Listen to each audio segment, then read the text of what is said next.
Hola, ¿qué tal? En el video de hoy vengo a hablarles sobre las sinapsis. Que bueno, una idea todos tenemos sobre qué es, porque quién no ha usado la expresión de ay, no me conectan las neuronas o me conectaron las neuronas. Bueno, eso son las sinapsis. Es la comunicación entre las neuronas y es la base para que el sistema nervioso funcione. O sea, que yo pueda pensar en lo que quiero estudiar, lo que quiero comer, que sepa que tengo hambre, que estoy respirando, que pueda hablar, que pueda mover las manos, que pueda escuchar, todo, no importa, todo, son sinapsis. O sea, lo más básico molecular chiquitito que tenemos que nos hace funcionar son las neuronas, pero solas no hacen nada, por eso necesitan comunicarse y eso son las sinapsis. Antes voy a aclarar, hay dos tipos de sinapsis. Una es la eléctrica, que bueno, como la palabra lo dice, se comunican a través de la energía eléctrica. Y la otra es la química, que es la que voy a hablar, porque bueno, es la que me explicaron. No, ¿y por qué me la explicaron? Porque es la que más usamos. Y tiene que ver con que las neuronas se comunican a través de neurotransmisores que fabrican previamente como respuesta. Entonces, ¿qué es la neurona? ¿De qué está hecha? ¿Qué hace? Bueno, la neurona es la que recibe, procesa y transmite información, porque todo lo que nos pasa, ya sea interna o externamente, es información que las neuronas se comunican a través de la sinapsis. Ya aclarado esto, entonces vamos a comenzar, como dije, viendo las partes de la neurona. Tenemos tres partes principales que son el soma, el axón, que es la colita, y las dendritas. Vamos a empezar hablando sobre el soma. Lo importante del soma es que contiene el núcleo y dentro de ese núcleo está la información genética, o sea, el ADN, que es lo que le va a decir a la neurona cómo tiene que ser y lo que tiene que hacer. O sea, tiene las instrucciones para esa neurona. Que obviamente hay distintos tipos de neurona, o sea, no todas hacen lo mismo y no todas son iguales tampoco en aspecto. Dentro del soma también tenemos las distintas organelas, que bueno, algo debemos haber visto en biología en el primario, secundario, que hacen del funcionamiento de esa neurona, porque por ejemplo está la mitocondria que permite la energía ATP y también permiten fabricar los neurotransmisores. Esa es la importancia del soma. Después tenemos el axón, que es la colita, que va a funcionar como un cable de transmisión para que se pueda producir la sinapsis al final de la colita en la terminal axónica, que es donde están las dendritas también, que son las antenas que contienen receptores para que la neurona postsináptica, o sea, postsinapsis, perdón, porque no lo aclaré, está la presináptica y está la postsináptica. O sea, la presináptica es la que va a transmitir el neurotransmisor y la postsináptica es la que va a capturarlo a través de las dendritas que contienen sus receptores. Y aparte, dejé a la membrana fosfolipídica, que sería la piel. Como nosotros tenemos la piel que divide el exterior de nuestro interior, las neuronas también tienen su piel, que es esta bicapa fosfolipídica, que es semipermeable, y quedémonos con esto. Semipermeable significa que va a dejar que ciertas cosas intra e intercelulares, o sea, fuera y dentro de la célula de la neurona es una célula, pueda entrar o salir ciertos iones. Los iones son cargas eléctricas que dependiendo, bueno, cuál sea, va a ser más negativo o más positivo. Lo importante para quedarnos acá es de que va a haber distintos gradientes de concentración, o sea, cómo estos iones van a estar concentrados ya sea dentro o fuera de la neurona, que bueno, lo que los va a dividir es la piel, o sea, la membrana neuronal. ¿Y por qué es que son semipermeables? Porque van a ser atravesadas por canales iónicos, que están formados de proteínas. Pero estos canales iónicos van a funcionar como compuertas que van a dejar entrar o salir a los iones dependiendo en el momento, la situación. Y también las proteínas están formadas, además, como los canales iónicos, también las bombas. La que vamos a ver es la bomba de sodio-potasio, que también es un canal que se diferencia de los canales iónicos porque necesitan energía ATP para poder funcionar. Y ahora ya vamos a entender todo esto. Quedémonos con los iones. Que se pueda producir o no la sinapsis depende del movimiento de estos iones. Y ahora vamos a ver por qué. Porque antes de hablar de la sinapsis, tiene que ocurrir un proceso previo para que esto suceda, que es el potencial de acción. Partamos de la base de que tenemos a la neurona que está en un potencial de reposo, o sea, está tranquila. Predominan dentro de la neurona los iones de potasio, que son más negativos que los iones de sodio, que son los que predominan fuera. Recordemos que lo divide la membrana. Entonces, está en reposo porque los gradientes de concentraciones están ahí, conviven, están en armonía, pero algo a tener en cuenta es que los opuestos se atraen. O sea que si uno es más negativo y el otro más positivo, va a haber algo igual ahí.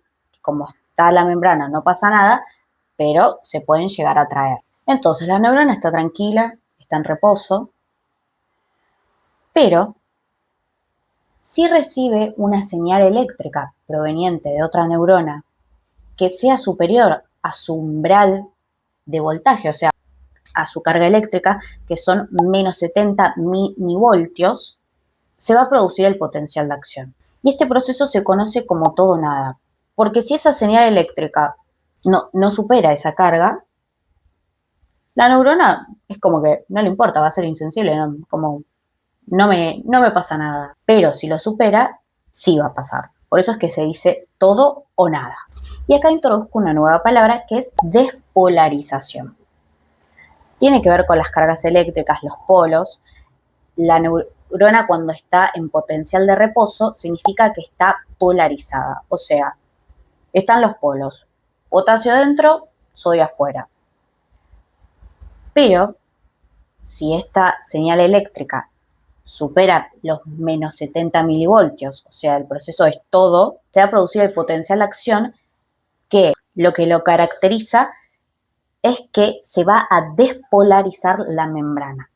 O sea, y acá a mí me gusta usar una analogía que es como una corriente de viento que si es fuerte ya está, entra todo, que va a abrir las puertas. En este caso va a abrir los canales que nombré antes de sodio. O sea, que si se abren los canales de sodio, ahora la membrana va a ser permeable a que pueda ingresar el sodio y a la vez el potasio va a salir, porque se acuerdan que los opuestos se atraen. Entonces se va a despolarizar la membrana en el sentido de que ahora se invirtieron los polos. Ahora por dentro está más positiva y por fuera está más negativa. Y esto se conoce como la fase ascendente y la fase de sobredisparo. Luego lo que va a ocurrir es la fase descendente, que es que ya todo este caos va a volver a su normalidad, por eso es descendente, como que ya va volviendo todo al reposo, que es que los canales de sodio se van a cerrar y se van a abrir los de potasio. Pero acá viene la última fase, que es la de subdisparo, que es que retornando a este orden va a comenzar a entrar el potasio de vuelta dentro de la neurona, que es donde tiene que predominar, pero va a haber demasiado, o sea, más de lo que debería de potasio. Entonces va a estar muy negativa la neurona y acá es donde ocurre el periodo refractario que se llama, que es por un milisegundo la neurona va a ser insensible a recibir cualquier posible potencial de acción. Porque esto le sirve si no, imagínense en que se quemaría si está todo el tiempo haciendo los potenciales de acción y no descansaría un milisegundo. Que recordemos que es todo información. Nuestras neuronas y por lo tanto nosotros recibimos la información y la entendemos así, a través de estas señales. Y también en esta última fase entran a protagonizar la escena las bombas de sodio y potasio, porque los canales de potasio ya se van a haber cerrado, pero para que termine de acomodarse ese orden, las bombas de sodio y potasio no es como los canales iónicos que se abren o se cierran, sino que a través, utilizando la energía ATP que la da la mitocondria, en el soma, recordemos, es que van a transportar a los iones y dicen, bueno, no, Si está adentro, el sodio tiene que ir afuera y los van acomodando. Y así es como vuelve a su potencial de reposo. Pero ¿qué pasa? Yo les conté todas estas fases, pero el potencial de acción a través de los nodos de Rambier que están como envolviendo el axón por fuera a través de la célula glial.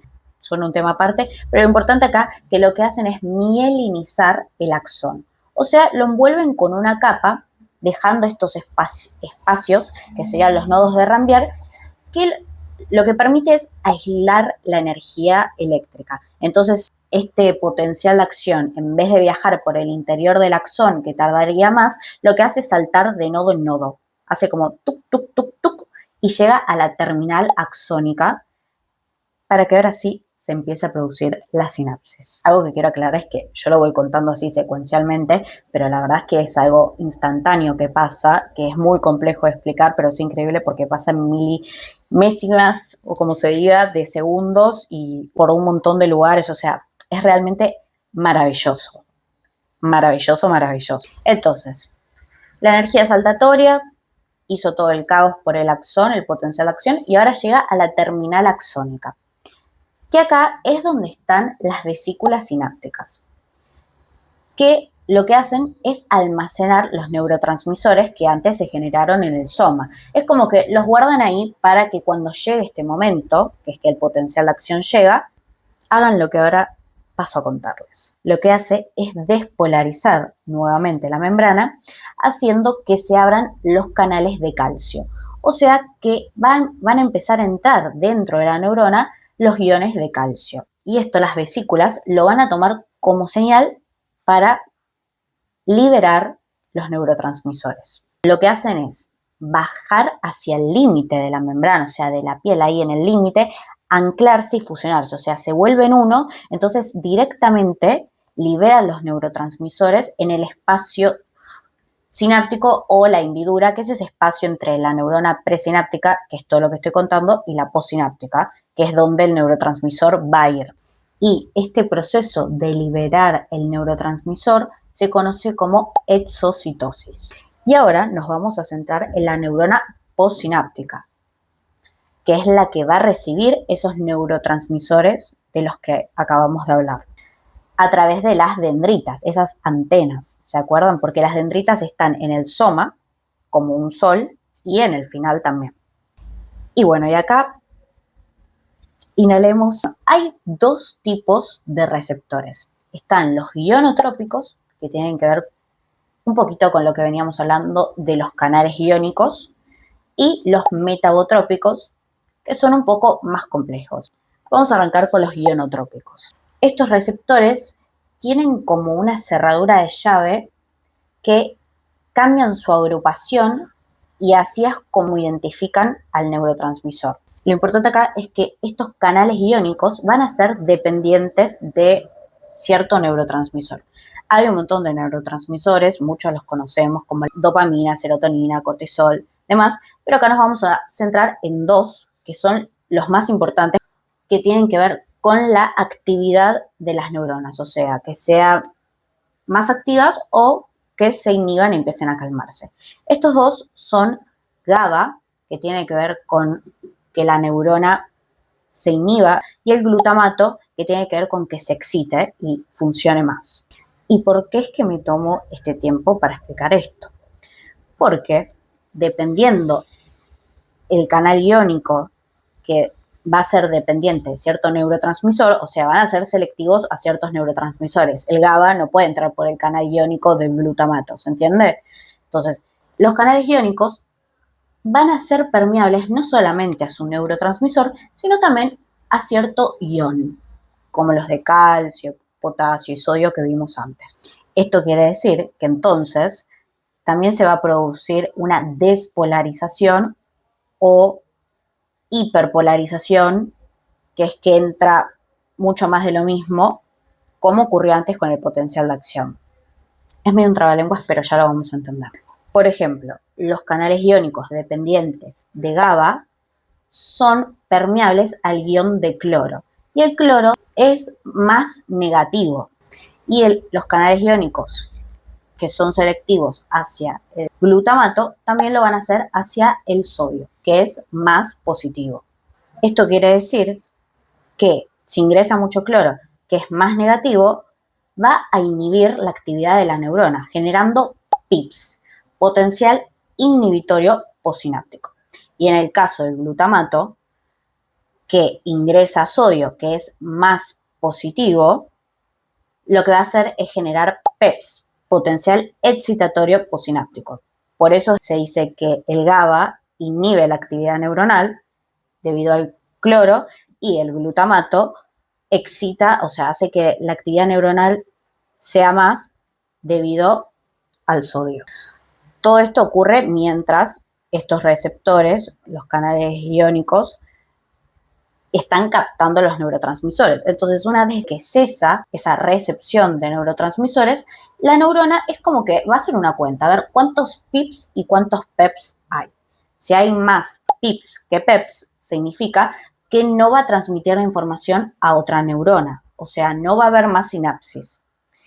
Y en el caso de que haya más PEPs, o sea, más glutamato, por lo tanto más sodio, por lo tanto más potencial excitatorio posináptico, sí va a seguir transmitiendo esa información a otras neuronas. Porque esto además de ser re complejo y súper rápido, la neurona puede transmitirle a más de una información. Y esperen porque no terminamos, nos quedan los otros receptores que son los metabotrópicos. Estos receptores se llaman receptores asociados a proteína G. Y yo dije que son más complejos porque son más lentos y más duraderos. ¿Por qué? Estas proteínas G se activan cuando perciben que están los neurotransmisores y se liberan y pueden moverse por ese espacio y anclarse a los canales iónicos, a los ionotrópicos, o sea, manipulando su apertura o cierre. Pueden ser que estén más tiempo abiertos y por lo tanto permeables a recibir estos neurotransmisores o cerrarlos. Y también pueden activar a otras enzimas o bueno, digamos segundos mensajeros, se llaman, que tienen el poder de viajar hacia el soma, que recordemos que tenía el núcleo, y cambiar la expresión génica. O sea, cambiar, modificar la expresión de la información genética que contiene ese núcleo. Y esto se asocia mucho con los aprendizajes, porque lo que hace es modificar la neurona, o sea, le da una nueva instrucción sobre lo que tiene que hacer. Y bueno, ahora vamos a hablar qué pasa con los neurotransmisores que quedan ahí. Puede ocurrir dos cosas. O se reciclan, que es que ciertas enzimas de la neurona presináptica, fue la que liberó los neurotransmisores, los recaptan y los vuelven a almacenar en las vesículas sinápticas para utilizarlos de vuelta cuando los tengan que usar, o se degradan, se destruyen y se limpian, gracias a la glía también, que es también la que mieliniza los axones que dijimos antes. Ayudan a limpiar porque no pueden quedar ahí. Ahora vamos a ir con las conclusiones. La verdad que traté de ser lo más directa posible porque es un proceso complejo de explicar porque pasan muchas cosas por todas partes y es muy rápido.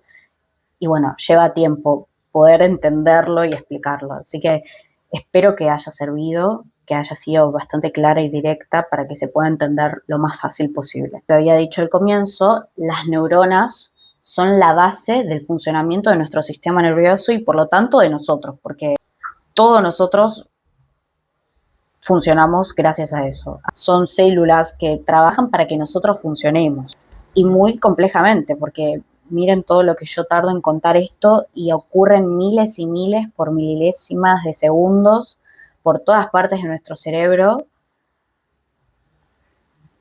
Es increíble.